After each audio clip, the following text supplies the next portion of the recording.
33. Kata pengarang, as-su'alu mad-dalilu ala jawaz intifa'il mayyit bis sadaqah. Al-jawabu al-hadithu idza mata ibnu Adam in qata'a 'amaluhu illa min thalath. Sadaqatin jariyah wa 'ilmin yuntafa'u bih wa waladin salihin yad'u lah. Rawahu Muslim.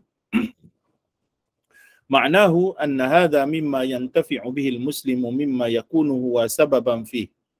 Wa kadzalika qawluhu ta'ala wa an laysa lil insani illa ma sa'a. Surat An-Najm. Ay ma yakunu min fi'lihi min khairin intifa'a bihi. Wa ma kana min ihsani ghairihi ilayhi wa lam yakun min fi'lihi intafa'a bihi bi fadlillahi alayhi. Wa dhalika ka salatil janazati laysat min fi'lil mayyit wa yantafi'u biha.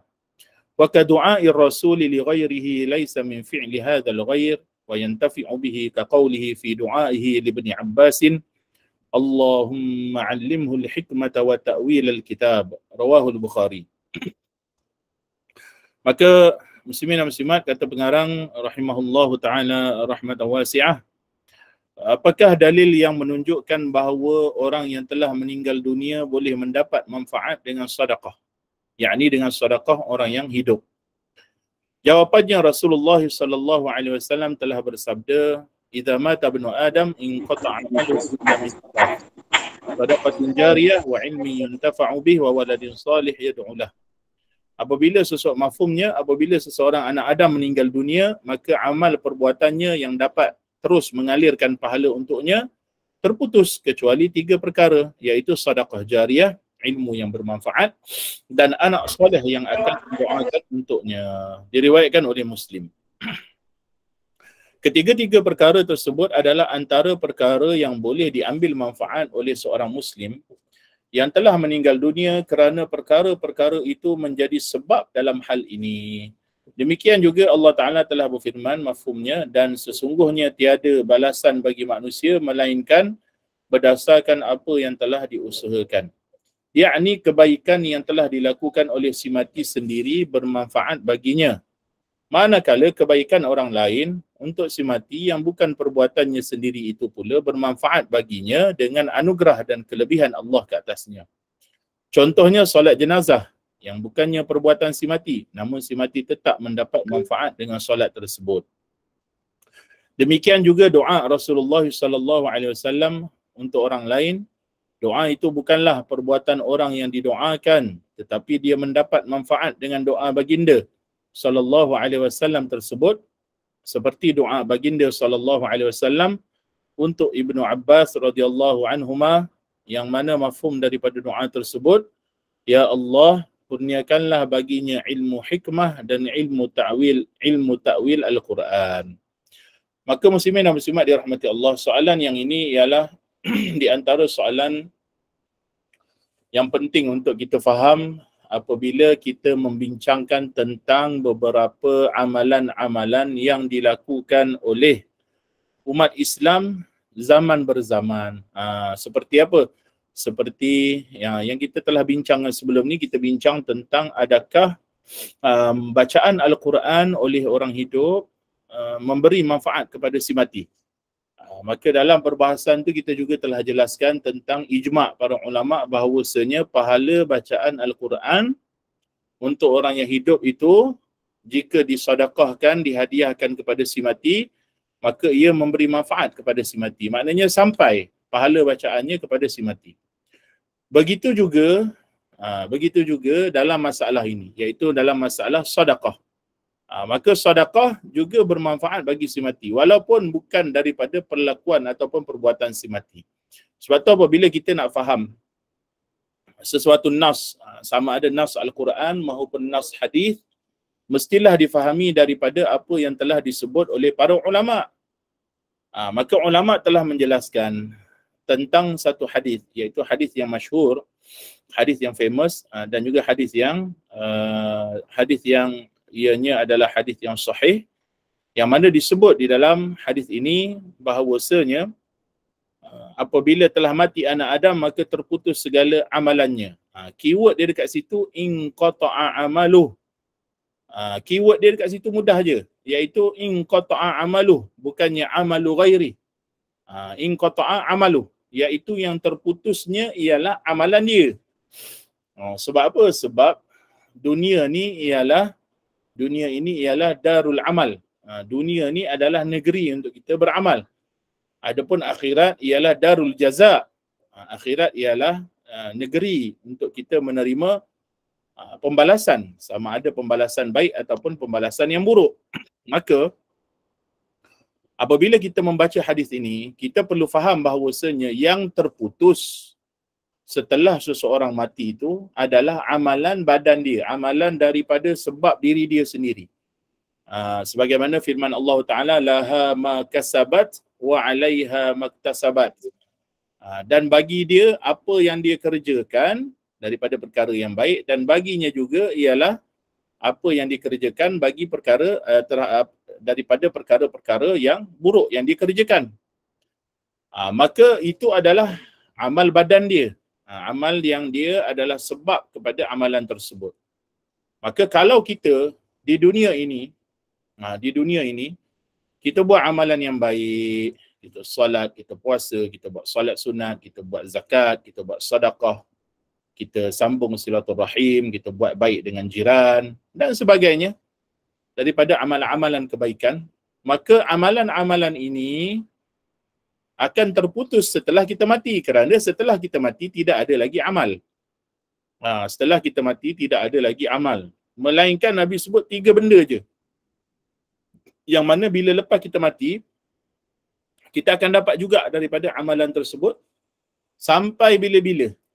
Sampai bila-bila, yakni selagi mana perkara tersebut berterusan, istimrar, selagi mana perkara itu berterusan. Akan tetapi bukan bermakna daripada hadis ini bahawasanya amalan orang lain tak boleh bagi manfaat pada kita. Tak. Maksud dia dekat sini ialah bila manusia ni mati, anak Adam ni mati, dia dah tak boleh beramal dah. Dia dah tak boleh beramal dah. Setelah kita mati dah tak ada lagi amalan dah. Walaupun kita merayu air mata darah sekalipun pada Allah untuk dikembalikan balik ke dunia, untuk kita melakukan amalan, maka dah tak boleh dah. Sebab bila putusnya nyawa, maka putus juga, terhentinya juga amalan badan kita. Terhentinya juga amalan badan kita. Maka on part of kita punya usaha, kita punya kasab, kita punya amalan yang kita menjadi sebab kepada amalan tersebut, itu habis lah. Habis lah. Kecuali 3 benda. Yang mana 3 benda ini sifat dia istimrar. Sifatnya beristimrar, sifatnya berterusan. Yang pertama ialah apabila Nabi SAW menyebut, yang pertama ialah sadaqatun jariyah. Dalam hadis ini sebut in qata'a amaluhu illa min 3 sadaqatin jariyah. Itu yang pertama, sedekah jariyah. Apa makna sedekah jariyah? Iaitu suatu bentuk sedekah yang mana sedekah itu berterusan. Berterusan. Contoh sedekah jariyah ialah apabila kita buat wakaf, contohnya. Kita buat wakaf. Kalau ada orang nak buat masjid, ataupun nak buat surau, ataupun buat tanah perkuburan, atau seumpama dengannya, daripada perkara-perkara seperti binaan ataupun aset-aset yang kita kata aset kekal, tanah dan sebagainya, maka kita orang yang beriman, kita fikir tentang akhirat kita, maka kita nak selagi mana orang menggunakan perkara yang kita wakafkan, perkara yang kita sedekahkan, maka kita akan dapat pahala yang berterusan daripadanya. Maka disebut oleh para ulama bahawasanya sedekatin jariyah ini mafhumnya ialah dalam bentuk wakaf. Iaitu bila kita buat suatu wakaf, bentuk wakaf, maka pahalanya akan berterusan. Yakni apabila seseorang menggunakan ataupun daripada kalangan umat Islam menggunakan harta wakaf tersebut, contohnya kita buat madrasah ataupun tahfiz, ataupun masjid ataupun surau, selagi mana orang solat di masjid tu kita dapat pahala, selagi mana orang solat di surau tu kita dapat pahala. Ini juga termasuk dalam hadis Nabi SAW, man sanna fil islami sunnatan hasanah falahu ajruha wa ajru man amila biha min ba'dihi min ghairi an yanqusa min ujurihim syai'. Barang siapa yang dia buat suatu inovasi yang baharu, yang mana selagi mana baginya pahalanya, bid'ah yang hasanah, baginya pahalanya dan pahala orang yang mengikuti setelahnya. Maka kalau dia buat satu inovasi, contohnya ialah maknanya satu perkara yang baik, yang baharu, yang ada padanya manfaat kepada umat Islam, selagi mana orang masih menggunakan perkara tersebut, dia dapatlah manfaatnya, dia dapatlah pahalanya walaupun dia dah mati. Contohnya dia buat satu software, yang mana software tu bermanfaat untuk umat Islam contohnya, maka selagi mana orang duk guna software tu untuk jalan kebaikan, maka selagi itulah dia dapat manfaat daripada perkara tersebut. Maka itu adalah dalam bentuk sedekah jariah. Dalam bentuk sedekah jariah yang boleh mengalir pahala kepadanya walaupun setelah dia mati. Maka wakaf ini apa yang disebut oleh ulama Syafi'iyah, antaranya Imam Zakaria Al-Ansari, ialah yang mana benda tersebut boleh memberikan manfaat yang panjang. Tidak disyaratkan wakaf itu kekal dengan makna kekal langsung sampai hari akhirat, tak.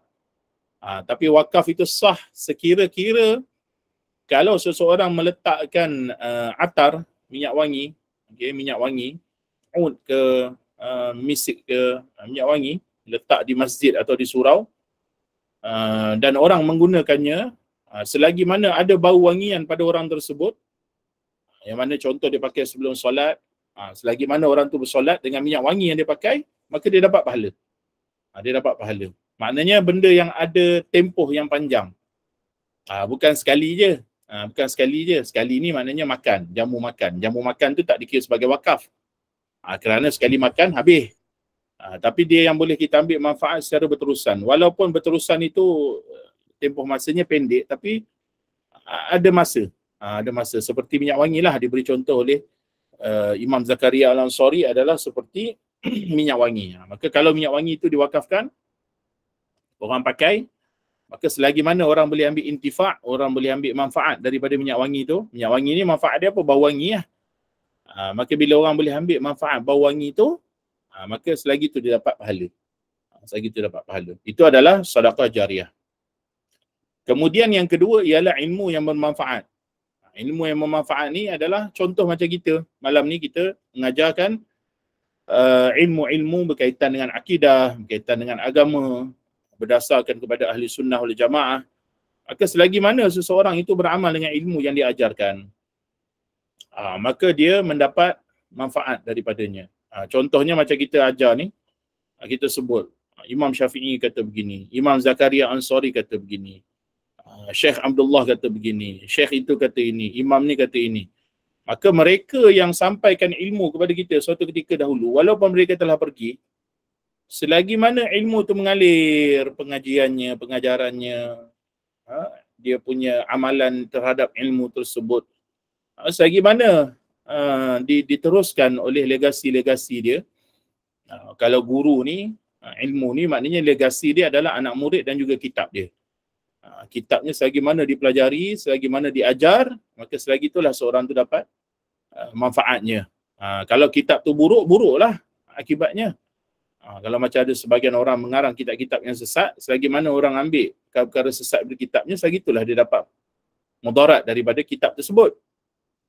Tapi kalau kitab tu kitab yang baik, maka selagi mana orang ambil istifadah, orang ambil manfaat daripada kitabnya, ilmu-ilmu yang benar daripada kitabnya, dan masih lagi ada lagi orang yang mengajarkan kitab-kitabnya, maka itu adalah manfaat yang diterima baginya. Sebab tu kata ulama, zakatul ilmi ta'limuh. Zakat ilmu itu adalah mengajarkannya. Maka kita ni orang yang pintar, kita orang yang kayis. Bagaimana tanda kayis? Antara tandanya ialah dia mempersiapkan dirinya untuk hari akhiratnya. Maka apa di antara cara kita mempersiapkan diri kita untuk hari akhirat? Antaranya ialah kita buat benda-benda yang disebut oleh Nabi SAW. Antaranya ialah kita menuntut ilmu dan kita jangan terhenti setakat itu. Kita jangan terhenti setakat kita ambil ilmu kemudian untuk diri kita, kita amal untuk diri kita saja, tanpa kita ta'limkannya, tanpa kita mengajarkannya. Jangan. Sebab apa? Sebab Nabi SAW perintahkan, ballighu anni walau ayah. Sampaikan daripada aku walaupun sepotong ayat. yakni daripada perkara yang bermanfaat daripada Nabi SAW. Walaupun satu hadis, walaupun dengan satu ayat Al-Quran. Contohnya diajarkan manusia. Allah Ta'ala berfirman, laisa kamitslihi syai'. Diajarkan akidah Tuhan tak serupa makhluk. Tuhan azali, tiada permulaan, tiada perakhiran. Allah Subhanahu Wa Ta'ala tidak serupa dengan makhluknya, bukan jisim. Allah Ta'ala bukan jisim besar, bukan jisim kecil. Bukan jisim yang kathif, yang boleh pegang dengan tangan. Bukan jisim yang latif, seperti cahaya yang tak boleh pegang dengan tangan. Allah Ta'ala tidak bertempat, tidak bermasa, tidak berarah. Dia ajarkan sekurang-kurang 5 minit punya akidah, 10 minit punya akidah. Dia dah dapat manfaat daripadanya. Kerana apa? Zakatul ilm ta'lim. Zakat ilmu ialah mengajarkannya. Maka janganlah kita simpan sendiri. Aku je dah betul, aku je akidah dah okey, dah tak masalah. Anak kita siapa nak ajar? Isteri kita siapa nak ajar? Adik-beradik kita siapa nak ajar? Ahli keluarga kita siapa nak ajar? Kita lah. Kalau kita tak buat, maka orang lain tak buat. Atau sekurang-kurang kalau kita tak mampu nak ajar, maka kita tunjukkan jalan. Maknanya kalau kuliah macam malam ni, kuliah kita sharekan kepada kawan-kawan, kita sharekan kepada adik-beradik. Sebagaimana kita nak manfaat itu pada diri kita, kita share pada orang lain. Kerana pahala orang yang tolong kepada kebaikan sama dengan pahala orang yang buat kebaikan. Barang siapa yang menunjuk ke arah kebaikan, maka baginya pahala seumpama orang yang mengerjakannya. Maksud daripada hadis Nabi SAW. Maka man dalla ala khairin falahu ajru mithlu fa'ilih. Barang siapa yang dia menunjukkan jalan kebaikan, dia share dalam Facebook, dalam WhatsApp, dalam Telegram, dalam ni, semua dia ajak orang buat kebaikan, ajak orang datang majlis ilmu. Walaupun dia share sampai beratus-ratus grup contohnya kan, datangnya seorang, tak apalah. Ya kurang-kurang seorang tu dapat manfaat dan dia dapat manfaatnya. Bayangkan, dia tak mengajar, tapi dia share pengajian dan orang tu ambil ilmu dan orang tu berterusan dengan ilmu tu, dia dapat pahala seumpama orang yang melakukannya. Kita jangan pandang ringan amalan-amalan kebaikan yang tersedia di hadapan mata kita. Amalan kebaikan tu walaupun nampak kecil, tapi jangan kita ingat kecil kerana ia memberi kesan kepada kita di hari akhirat. Especially bila berkaitan dengan hadis yang 3 ni, bila Nabi sebut hanya 3 perkara je yang tinggal daripada amalan badan dia yang boleh istimrar, yang boleh berterusan sehingga hari kiamat nanti. Maknanya sehingga selagi mana ada hayat dunia ni, maka selagi tu pahala berterusan, selagi mana ada orang yang meneruskannya. Maka walaupun dia tak buat mengajar tu, tapi dia ajar, dia bantu orang untuk mengajarkannya, baginya pahala seumpamanya. Itu sekurang-kurang yang dia boleh buat. Tapi kalau dia mampu, dia ikut kesesuaian dia. Dia mungkin kalau nak mengajar masjid dia tak mampu, dia nak mengajar surau dia tak mampu, nak mengajar sekolah tak mampu, nak mengajar seminar tak mampu. Dia buat ajar kawan-kawan dia, duduk kedai kopi, duduk kedai mamak, cerita pasal akidah. Biarlah orang nak kata, kan ni perasaan baik, biar orang nak kata ikut dia lah. Tapi kita dah sampaikan sesuai dengan hadis Nabi, baligh anni walau ayah. Maka sampaikan apa yang benar. Itu zakat ilmu kita. Kemudian yang ketiga, Nabi SAW menyebut wa waladin salih yad'ulah.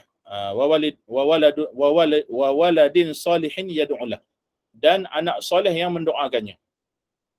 Jadi di antara 3 amalan yang kita tengok ni, 3 amalan yang kita nampak daripada hadis Nabi ni, yang pertama ni agak sukar. Yang pertama ni agak mudah. Kerana kita buat sedekah jariah. Sedekah jariah ni dalam Islam dia tak ada syarat berapa nak sedekah.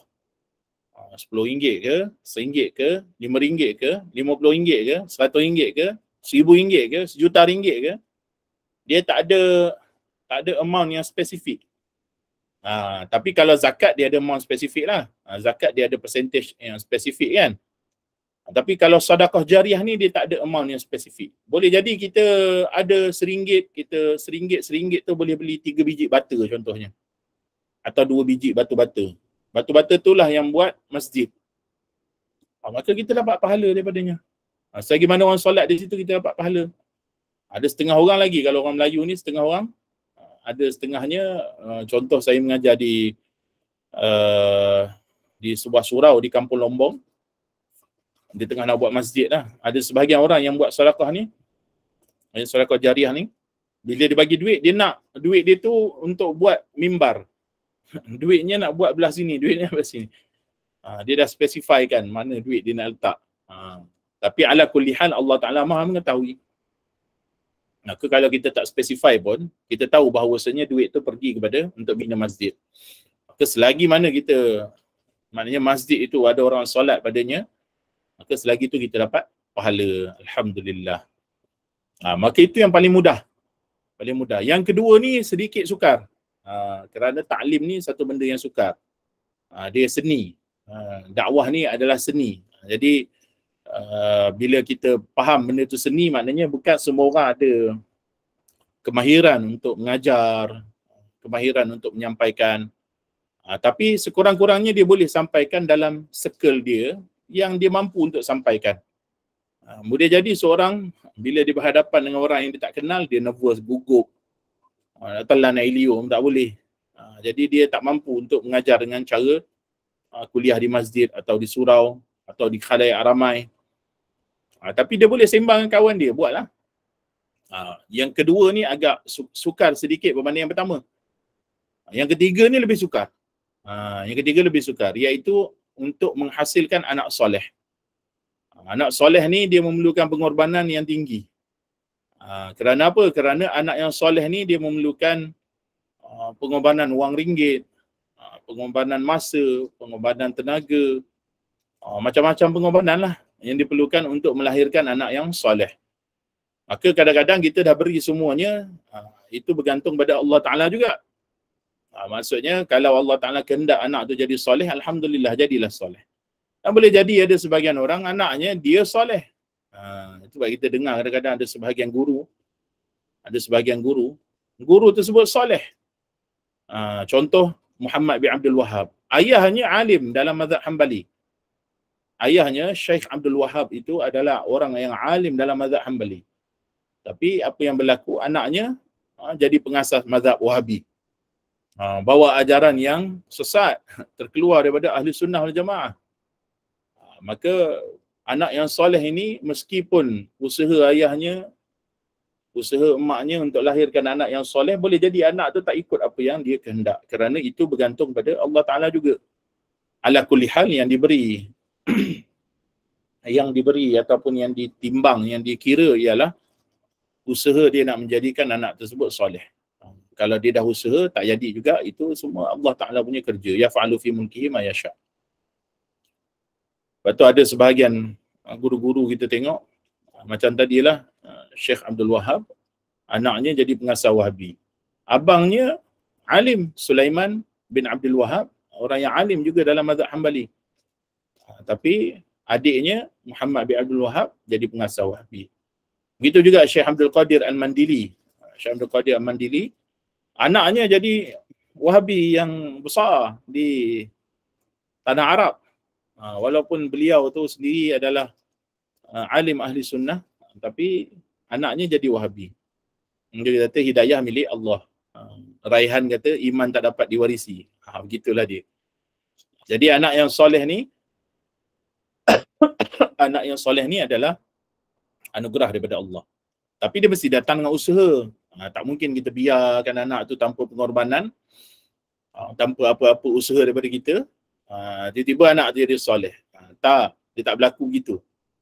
Dia anak soleh ni memerlukan pengorbanan. Jadi pengorbanan tu akan dinilai, dan kalau terhasilnya anak yang soleh, maka anak soleh ni sifat dia, antara sifat anak soleh ialah dia mendoakan ibu dan ayah dia. Dia mendoakan ibu dan ayah dia. Dia tak lupa ibu dan ayah dia. Dia tak lupa generasi sebelumnya. Dia punya dia punya orang-orang yang atas, generasi yang telah mendahului dia tak lupa. Jadi dia doakan ayah dia, ibu dia, atuk dia, nenek dia, moyang dia. Sekurang-kurang dia doa ialah sebagaimana yang telah diajarkan oleh Nabi SAW, Rabbi ghfirli wa liwalidayya. Itu adalah doa yang sekurang-kurang didoakan oleh anak yang soleh. Maka doa anak yang soleh ni bagi manfaat juga pada si mati. Sebab bila dia anak soleh, orang yang soleh ni doanya mustajab. Maka bermanfaat pada si mati. Tapi kalau orang yang toleh, orang yang bergelumang dalam maksiat, anak tu bergelumang dalam maksiat, pakaiannya pakaian curi atau pakaian yang haram, makanan dalam perutnya daripada makanan yang haram, rumah dia daripada hasil yang haram, penghasilan pendapatan dia juga adalah daripada hasil yang haram. Walaupun dia doa pada ayah dia, mak dia, tapi dia bukan doa anak yang soleh. Bukan doa anak yang soleh. Maka doa daripada orang seperti ini disebut dalam hadis Nabi SAW. Bagaimana doanya tak dibakbulkan oleh Allah? Pakaiannya haram, minumannya haram, makanannya haram. Maka haram, perkara yang haram ini menjadi hijab bagi doa kita. Menjadi hijab bagi doa kita. Apalagi kalau akidah tak benar, akidah yang salah, anak-anak kita berpegang dengan ideologi akidah yang salah, itu hijab paling besar di antara seorang hamba dengan Allah Ta'ala untuk menerima doanya, ialah kerana akidahnya tidak benar. Maka hati-hati dengan perkara ini. Jadi kitalah yang bertanggungjawab terhadap anak kita untuk kita didik.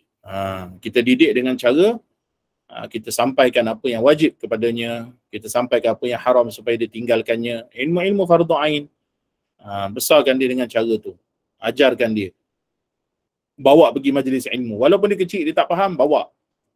Supaya dia dah terbiasa dengan bi'ah tersebut. Jangan biarkan anak kita, yelah kita faham anak-anak kita pada zaman sekarang dengan gadgetnya dan sebagainya. Tapi kita cuba cari ruang dan cari masa. Jangan biarkan anak kita sentiasa dengan gadget pagi, petang, siang, malam 24 jam dengan gadget. Tak apa-apa yang diserap daripada gadget tu. Maka cuba bawa anak kita pergi ke majlis ilmu, tahan dia. Kadang-kadang anak dia buat majlis ilmu, kat dalam majlis ilmu minta juga handphone, tahan dia. Tahan, lama-lama dia boleh terima. Kerana anak ni, itu cara dia, nafsu dia. Anak ni macam nafsu lah. Nafsu macam anak, anak pun macam nafsu. Nafsu ni sama juga. Kalau kita tak tahan, memang habis lah. Dia akan berkembang, membesar. Akhirnya sebab tu orang buat maksiat, daripada curi 10%, curi 20%, akhirnya dia curi berjuta-juta. Kan? Daripada jeling-jeling, akhirnya jadi zina. Nafsu kan? Dia membesar. Sama juga anak kita ni macam tu juga. Kita duk biar je memanglah. Tapi kalau kita sekat dia, sekat. Jangan bagi. Untuk majlis ilmu jangan. Biar dia duduk 2-3 jam, dia tidur tak apa. Dia rasa boring, tak ada handphone apa semua, dia tidur. Tak apa. Ada barakah. Majlis ilmu tu ada barakah pada dia. Kita harap daripada itu, ada barakah yang mengalir. Dia dengar daripada suara guru. Dia duduk dalam majlis ilmu, ada malaikat yang mendoakan rahmat dalam majlis ilmu. Maka ada barakah dalam majlis ilmu. Sekurang-kurangnya ada dia mendapat tempias daripada barakah itu, mungkin insya-Allah bila dia besar dia akan jadi anak yang soleh dan sebagainya.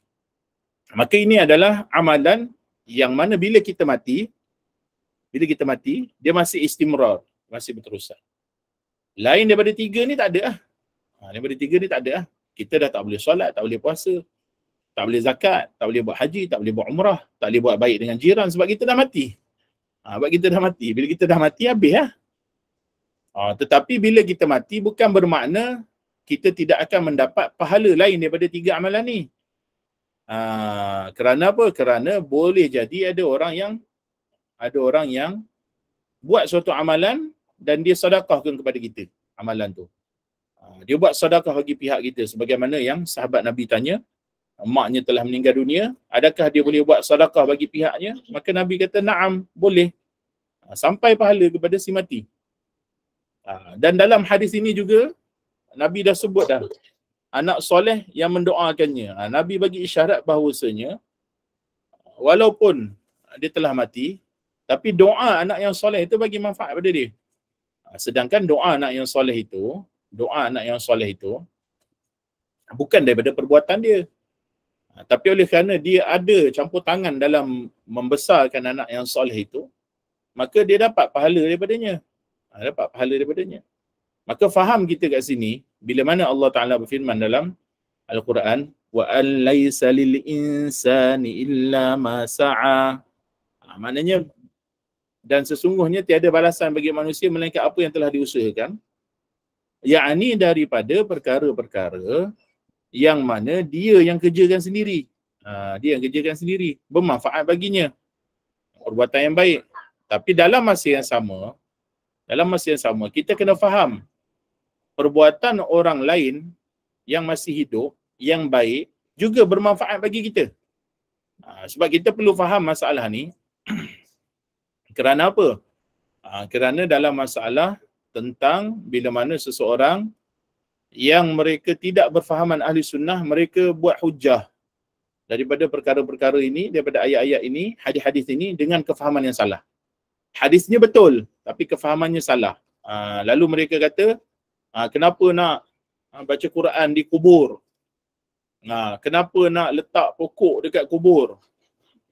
Lalu mereka pun bawa hujah bahawasanya Nabi SAW bila pacak pelepah kurma di atas dua kubur sahabat Nabi, maka Nabi doa, moga-moga tasbih ataupun zikir daripada dua pelepah kurma ini yang masih basah memberi manfaat kepada si mati dengan meringankan azab kuburnya. Maka golongan Wahabi ini, golongan yang sesat ni, mereka kata, dah ini adalah mukjizat. Dia kata ini adalah mukjizat. Dia kata kita tak boleh buat majlis tahlil untuk si mati semua. Zikir kita tak bagi manfaat kepada si mati. Tapi bila kita kata tak, Nabi SAW pacak pelepah tamar. Pelepah tamar ni tak hidup. Pelepah tamar ni tak hidup. Mereka tak hidup dengan roh. Okay? Pokok-pokok ni dia tak hidup dengan roh. Itu pun mereka bertasbih. Allah Ta'ala jadikan pohon-pohon ini bertasbih kepada Allah Subhanahu Wa Ta'ala. Dan tasbih daripada pelepah tamar ini walaupun tak hidup, memberi manfaat kepada si mati. Itu cara ulama kita istidlal. Maka ulama kita kata, ulama ahli sunnah kata, kalaulah pelepah yang tak hidup tu, yang tak ada ruh tu, tasbihnya bagi manfaat, apa lagi kalau zikir, tasbih, tahlil daripada manusia, zul akal, yang ada akal, yang beriman, yang merupakan makhluk afdal, manusia adalah makhluk afdal, bertasbih pasti memberi manfaat kepada si mati. Pasti memberi manfaat kepada si mati. Kalau zikir daripada pelepah yang tak hidup bagi manfaat kepada orang mati, apa lagi kalau zikir orang hidup, orang yang hidup, beriman lagi, buat zikir kepada si mati. Yakni zikirnya itu pahalanya disedekahkan kepada si mati. Memberi manfaat, kata ulama kita. Itu cara ulama kita beristidlal dengan mafhum.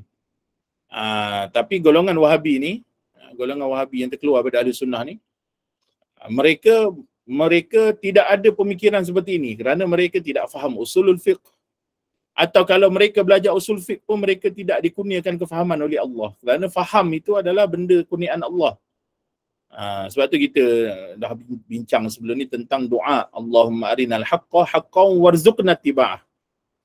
Kita tak minta dengan Allah semata-mata kita, ya Allah, pernampakkanlah kepada kami apa yang benar itu benar. Kita tak henti doa kita takat tu je, sebab boleh jadi kita dah tahu dah benda tu benar tapi kita tak ikut. Kita tak ikut. Sebab tu kita doa juga pada Allah, warzuqna tiba'ah, dan rezekikan kami ikut apa yang benar. Jadi doa kita ada dua, supaya Allah nampakkan kita yang benar dan kita ikut yang benar ni. Boleh jadi orang dia nampak benda tu benar tapi nafsu dia ada dalam denial state. Denial state, dia deny benda tu. Dia tahu benda tu benar. Oh betul juga hujah ni. Betul juga hujah ahli sunnah ni. Tapi tak mungkin. Dia denial state. Kerana Allah tak rezekikan dia untuk ikut yang benar. Begitu juga sebagian orang, dia nampak benda tu salah tapi Allah tak rezekikan dia untuk jauhi benda tu. Kalau kita tanya dia, zina ni salah? Ya salah. Kalau tak salah, tak adalah dia sorok-sorok check in hotel malam tahun baru. Kerana salah lah dia sorok-sorok. Pergi hotel tu sorok ujung kampung entah mana pergi ya. Kerana benda tu salah, dia tahu benda tu salah. Tapi Allah Ta'ala tak rezekikan dia untuk jauhinya. Lepas tu kita doa juga, Allahumma arinal batila batilau warzuqna ijtinabah. Kita doa, ya Allah, rezekikan kami untuk jauhi perkara yang engkau telah nampakkan kepada kami bahawasanya benda tu batil. Boleh jadi mereka ni ada sebahagiannya ada ilmu. Kita tak kata Wahabi ni semuanya jahil. Boleh jadi ada sebahagian daripada mereka ada ilmu. Tapi Allah Ta'ala tak kurniakan mereka kefahaman. Allah Ta'ala tak kurniakan mereka, rezekikan mereka untuk mengikut kebenaran. Boleh jadi. Boleh jadi. Maka mereka nampak benda yang benar itu, tapi mereka tak ikut yang benar. Mereka nampak yang salah itu, tapi mereka tak jauhi benda yang salah. Jadi ulama kita buat istidlal cara macam tu. Kalau zikir daripada pokok yang tak hidup, memberi manfaat pada si mati. Apa lagi zikir orang yang hidup, lagi bagi manfaat pada si mati. Tapi Wahabi dia nak berhujah macam mana? Dia kata tak, oleh kerana itu perbuatan Nabi, maka itu mukjizat. Itu mukjizat, kata dia, mukjizat pada Nabi. Ini dia jahil kuasa dua. Tadi yang menafikan tu jahil dah. Ni jahil kuasa dua. Kerana bila dia nak berhujah bahawasanya perbuatan pacak pelepah tamar di atas pohon itu adalah mukjizat, kita tanyakan dia, apa ta'rif mukjizat? Apa ta'rif mukjizat? Ta'rif mukjizat ialah amrun khariq lil adah. Perkara yang mencari adat. A'addallahu lil anbiya'i, yang Allah Ta'ala sediakan bagi para nabi. Untuk apa? Untuk sokong dakwah Nabi SAW. Sebab tu kita tahu Nabi itu benar, kerana ada mukjizat yang menyokong kenabian dia. Tapi adakah memacakkan pohon tamar itu, macak pohon tamar itu mukjizat? Tak. Kerana memacakkan pelepah tamar itu bukan je Nabi boleh buat, orang lain pun boleh buat. Mukjizat ni benda yang Nabi je boleh buat. Contoh, belah bulan. Muhammad, kalau engkau betul, engkau belah bulan. Nabi pun belah bulan. Okey. Nabi pun belah bulan. Insyaqqal qamar bi isyaratihi. Terbelahnya bulan dengan isyaratnya. Isyarat tangan baginda sallallahu alaihi wasallam, terbelah bulan. Belah. Cuba suruh orang lain buat belah bulan, tak dapat. Nabi je boleh buat. Itu baru mukjizat. Ya Rasulullah, kami tak ada air nak minum, kami tak ada air nak wuduk. Nabi pun celup tangan dalam air, kemudian keluar tangan, mancuk-mancuk air keluar dari tangan Nabi. Beribu orang minum air daripada tangan Nabi, beribu orang buat wuduk dengan tangan Nabi. Hadis yang mutawatir. Itu baru mukjizat. Kalau tangan kita masuk dalam air, keluar, menitis je lah air. Tak ada keluar mancuk air. Jadi bila kita sebut mukjizat, bila mereka kata, ini mukjizat Nabi. Tak. Mukjizat benda yang mencari adat. Kalau pacak pohon pelepah tamar, orang kampung pun boleh buat. Pacak pelepah tamar. Kerana bukan itu yang nak diajarkan oleh Nabi SAW.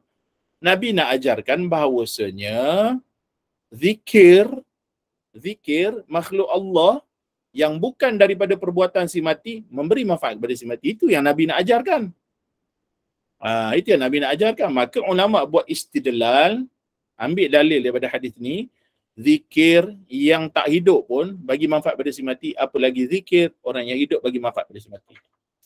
Itu dia punya cara istidlal je. Maka barulah kita, bila kita ada ilmu, baru kita tak cerdiknya Wahabi ni, tak cerdiknya orang-orang seperti ni.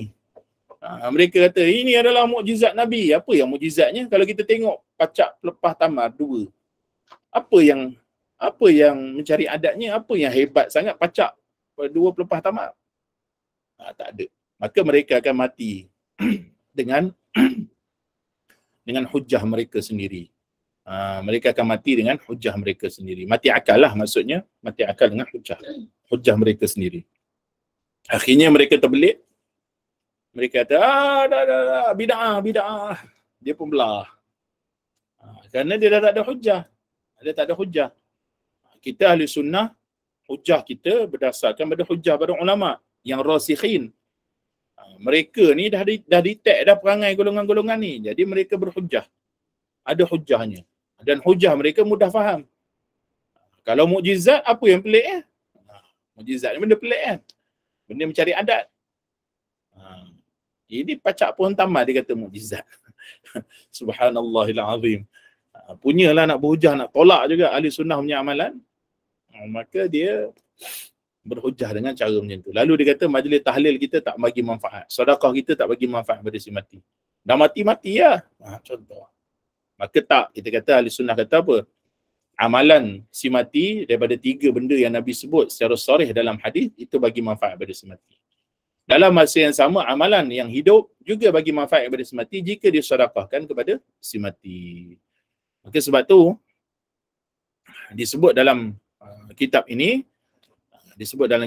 contohnya, dia kata, sebelum tu dia kata manakala kebaikan orang lain untuk si mati yang bukan perbuatannya itu pula bermanfaat baginya dengan anugerah dan kelebihan Allah, min fadlillah. Maknanya bila kita buat sesuatu amalan, tahlil ke, kita buat kenduri ke, kita buat baca yasin ke dan sebagainya untuk si mati, okey, untuk si mati, kita meletakkan pengharapan, tamanna, kita meletakkan pengharapan dalam hati kita bahawasanya apa yang kita buat ini bagi manfaat kepada si mati.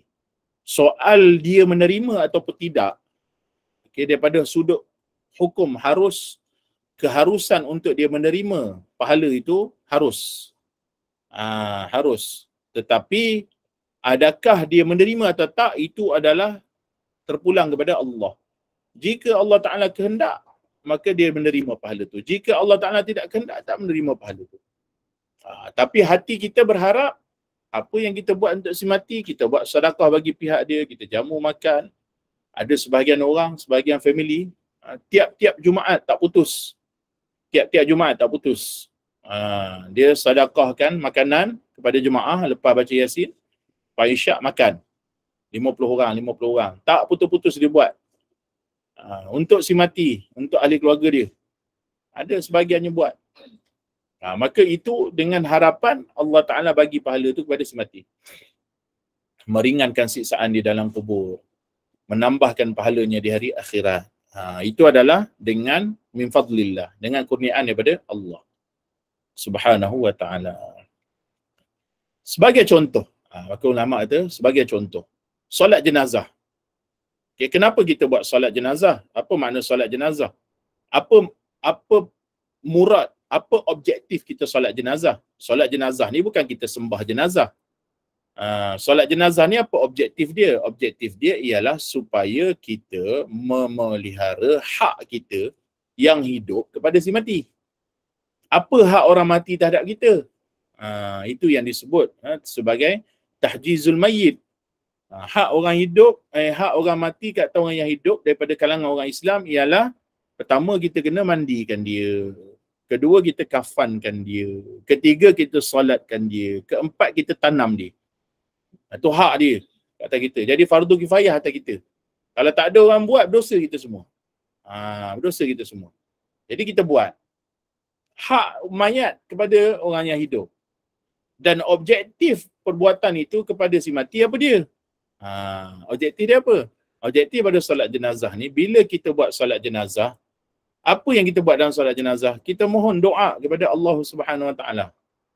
Kita mohon keampunan Allah Subhanahu Wa Taala untuk si mati. Rakaat pertama, takbir pertama kita buat apa? Kita baca Fatihah. Kedua kita baca salawat. Ketiga kita baca doa. Keempat disunatkan baca doa. Maknanya 2 rakaat tu, dua rakaat pula. 2 takbir tu, yang takbir ketiga dan keempat itu, sunat kita baca doa yang panjang-panjang untuk si mati. Doa pengampunan kepada si mati. Yang ketiga ni memang kena baca lah. Yang keempat ni disunatkan baca doa. Kalau tak baca doa, dia bagi salam terus. Tapi yang keempat ni, siap disunatkan baca doa. Kenapa? Kerana objektif daripada solat jenazah itu ialah kita doakan kepada si mati supaya dia dapat manfaat daripada doa kita. Walaupun si mati ni, dia berdosa banyak. Kita tahu dia ni jahat. Dia ni jahat gila mamat ni. Tapi kita tetap juga doakan dia. Allahumma ghafir lahu, warhamhu, wa'afihi, wa'afu anhu. Kita doakan dia. Maka itu objektif dia. Maka doa orang yang solatkan kepada si mati bermanfaat kepada si mati. Min fadlillah, dengan kurniaan Allah. Dengan kurniaan daripada Allah Subhanahu Wa Taala, dengan anugerah dan kelebihan yang Allah Taala berikan kepada orang yang hidup supaya dapat doakan kepada si mati. Begitu juga ulama buat istidlal, buat pendalilan daripada doa Rasulullah, yang mana doa Rasulullah memberi manfaat kepada Ibnu Abbas. Ini contoh je, tapi banyak lagi yang Rasulullah doakan memberi manfaat kepada mereka yang Rasulullah doakan. Kerana murad daripada pendalilan ini ialah nak kata bahawasanya doa orang yang hidup bagi manfaat kepada si mati. Sedekah orang yang hidup memberi manfaat kepada si mati. Tahlil orang yang hidup bagi manfaat kepada si mati. Kenduri orang yang hidup beri manfaat kepada si mati. Dengan kurniaan daripada Allah Subhanahu Wa Taala. Maka Abdullah bin Abbas didoakan oleh Nabi SAW supaya Allah Ta'ala memberikan kefakihan agama kepadanya dan memberikan kepandaian, kemahiran untuk mentafsirkan Al-Quran. Maka doa itu makbul. Itu juga doa Nabi kepada sahabat-sahabat yang lain, antaranya kepada Anas bin Malik yang menjadi khadim Rasulullah, yang menjadi tukang khidmat Nabi. Nabi doakan Anas umur panjang, anak ramai. Memang ramailah anak Anas, puluh-puluh orang. Umurnya pun Anas bin Malik ni antara sahabat yang akhir-akhir penutup zaman sahabat. Antara akhir-akhir meninggal Anas bin Malik kerana umurnya panjang, 100 tahun lebih. Maka itu adalah daripada doa Nabi SAW. Maka ini nak menunjukkan bahawasanya doa orang yang lain memberi manfaat kepada orang lain. Jadi tak salah kalau kita, bila anak kita nak exam, kita pergi jumpa dengan guru, Ustaz doakan, Syekh doakan anak saya, tak jadi syirik. Walaupun ada orang yang menghukumkan syirik, Wahabi ni kerja dia syirikkan orang, sesatkan orang. Pada benda yang tak syirik, pada benda yang tak sesat. Jadi kata, buat apa nak doa, minta doa pada Allah terus. Kata, doa pada Allah terus. Subhanallahil azim. Padahal banyak hadis-hadis Nabi SAW yang mana sahabat datang jumpa Nabi, ya Rasulullah doakan. Ya Rasulullah doakan. Ya Rasulullah doakan. Bahkan dalam Quran sebut ja'uka fastaghfirullah yastaghfar lahumur rasul. Dalam Quran, mereka datang kepada engkau ya Rasulullah, mereka mohon ampun kepada Allah, dan juga minta Nabi mohonkan ampun bagi pihak mereka. Wastaghfar lahumur rasul. Nabi juga doakan keampunan bagi mereka. Mereka ni jumpa, para sahabat jumpa Nabi. Sikit-sikit jumpa Nabi, ya Rasulullah doakan aku. Ya Rasulullah doakan aku. Ya Rasulullah doakan aku. Kita ni kena rajin minta doa daripada orang. Sebab kita tak tahu doa kita mungkin tak makbul, tapi ada sebahagian orang doanya makbul. Kita minta doa dengan orang. Doakan kebaikan kepadanya. Maka doa orang yang lain memberi manfaat kepada kita. Sedekah orang lain juga bagi manfaat kepada kita. Tahlil orang lain bagi manfaat kepada kita. Semua bagi manfaat kepada kita dengan kurniaan Allah. Dengan kurniaan Allah Subhanahu Wa Taala. Jelas? Ada soalan nak? Ada Ustaz. Ya. Ustaz, saya nak tanya, kalau betul ke saya pernah dengar apa dia kata, okey, soalannya macam ni lah. Betul ke kalau macam orang yang mengumpat, si pengumpat, dia macam boleh sedekah atas nama orang yang dia umpat tu sebab dia tak pernah jumpa balik orang yang dia pernah mengumpat tu? Sedekah atas nama orang yang dia umpat tu. Betul ke tu? Oh, yang ni anda tak pernah dengar. Oh, okey. Okey. Anda tak pernah dengar. Okey. Sebab ada yang pernah cakap tapi macam tak tahulah. InsyaAllah nanti anda rujuk dengan orang yang lebih alim. Okey, baik Ustaz. Barakallahu fiik. Terima kasih. Sama. Ada soalan lain? Tak ada. Barakallahu fiikum, jazakumullahu ta'ala kulla khair. Allah Ta'ala a'lamu wa ahkam. Aku liqawli hadha, astaghfirullah li walakum, walil mu'minina wal mu'minat, wal muslimina wal muslimat. Alhamdulillahi rabbil alamin, wassalatu wassalamu ala ashrafil anbiya wal mursalin, wa ala alihi wa sahbihi ajma'in.